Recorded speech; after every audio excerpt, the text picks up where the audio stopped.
जब भी हम विकास की बात करते हैं तो जहन में चौड़ी चौड़ी सड़कें और तेज रफ्तार एक्सप्रेसवे की तस्वीर आती है ना? लेकिन सोचिए, क्या हो जब यही तरक्की का रास्ता किसी की जिंदगी और रोजी रोटी के रास्ते में आ जाए। आज हम एक ऐसे ही मामले को समझने जा रहे हैं जहां विकास की रफ्तार का सीधा टकराव लोगों की जिंदगी से हो रहा है। और यहीं से उठता है वो सबसे बड़ा सवाल, आखिर इस विकास की कीमत चुकाता कौन है? ये सिर्फ एक सवाल नहीं है, बल्कि उन दर्जनों परिवारों की सच्चाई है जिनकी जमीनें, जिनका भविष्य, सब कुछ दांव पर लग गया है। तो चलिए इस मामले की तह तक चलते हैं और समझते हैं कि एक्सप्रेसवे पर ये जो नया विवाद है वो आखिर शुरू कैसे हुआ। तो मामला जुड़ा है किशनगढ़ से कोटपुतली के बीच बन रहे ग्रीनफील्ड एक्सप्रेसवे से।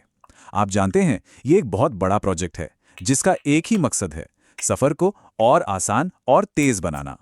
लेकिन इतने बड़े प्रोजेक्ट में एक छोटा सा हिस्सा, सिर्फ एक इंटरचेंज, मतलब एक्सप्रेसवे पर चढ़ने उतरने के लिए जो सर्कल बनता है, वही बन गया है पूरे विवाद का सेंटर। सारा झगड़ा, सारी लड़ाई बस इसी इंटरचेंज की लोकेशन को लेकर है।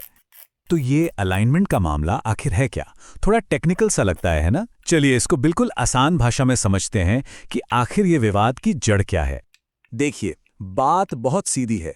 पहले वाले प्लान के हिसाब से इंटरचेंज जयपुर की तरफ बनना था, लेकिन नए प्लान में इसको शिफ्ट कर दिया गया है नसीराबाद पुलिया की तरफ। अब कागजों पर यह शायद एक छोटा सा बदलाव लगे, लेकिन जमीन पर इस एक बदलाव ने तूफान खड़ा कर दिया है। अब किसानों का क्या कहना है? उनका साफ मानना है कि ये बदलाव किसी टेक्निकल वजह से नहीं हुआ है। वो सीधा आरोप लगा रहे हैं कि ये सब पॉलिटिकल प्रेशर में किया गया है ताकि कुछ खास लोगों को फायदा पहुंचाया जा सके। और इसका खामियाजा कौन भुगत रहा है? तोलामाल और नया गांव के किसान, अपनी जमीन देकर। तो ये तो हो गई टेक्निकल बात अलाइनमेंट की, लेकिन इसका जमीन पर क्या असर हो रहा है? इसका इंसानी पहलू क्या है? आइए अब उस पर नजर डालते हैं। इसका सबसे सीधा और सबसे दर्दनाक असर यह है कि दर्जनों परिवार अपनी जमीन खोने के कगार पर हैं। मतलब वो भूमिहीन हो सकते हैं। और सोचिए, उनके लिए ये सिर्फ जमीन का एक टुकड़ा थोड़ी है, ये उनकी पीढ़ियों की विरासत है, उनकी रोजी रोटी का इकलौता जरिया है। और ये कहानी सिर्फ जमीन के मालिकों तक नहीं रुकती, इसका असर एक चेन रिएक्शन जैसा है।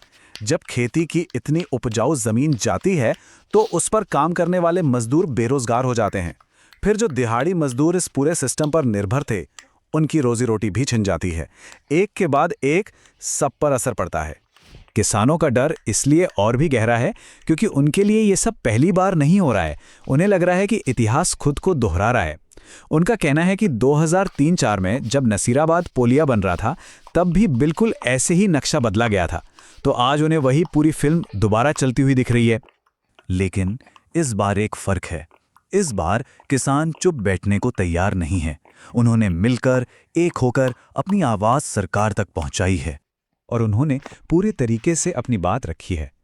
पहले सैकड़ों किसान प्रोटेस्ट के लिए इकट्ठा हुए, फिर उन्होंने अपनी सारी परेशानियां लिखकर एक मेमोरेंडम तैयार किया और आखिर में इस ज्ञापन को स्थानीय सांसद हनुमान बेनीवाल को सौंपा ताकि उनकी बात आगे तक सही जगह तक पहुंच सके।